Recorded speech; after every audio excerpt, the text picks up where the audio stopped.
এত সুন্দর সাজানো গুছানো,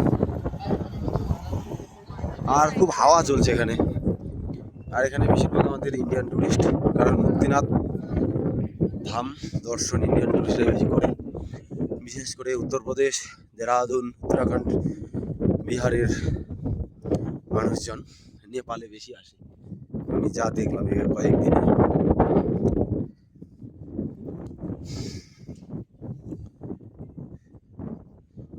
আর এই যে ভিউজ, চলো সামনের দিকে এগিয়ে যাই আর ভিউ দেখতে হবে।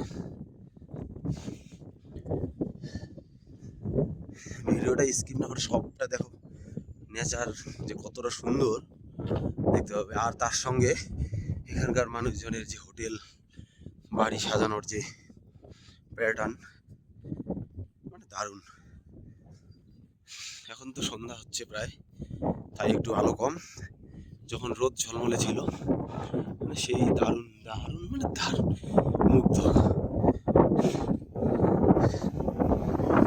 এই যে মেঘ ভেসে ভেসে বেড়াচ্ছে।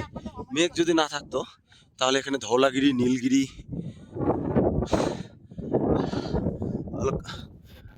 এইসব পর্বতমালা আমরা দেখতে পেতাম। আর এই যে এদিকটা, এই যে অন্ধকার একটু হয়ে গেছে, আলোটা কম পাচ্ছি।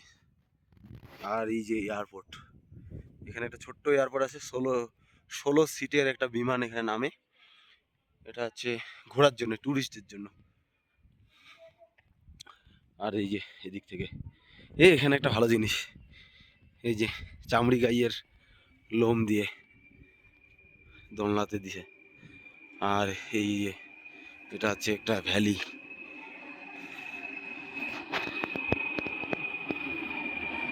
এখানে গাছপালা তেমন নেই, কারণ এতটা উঁচুতে গাছপালা হয় না।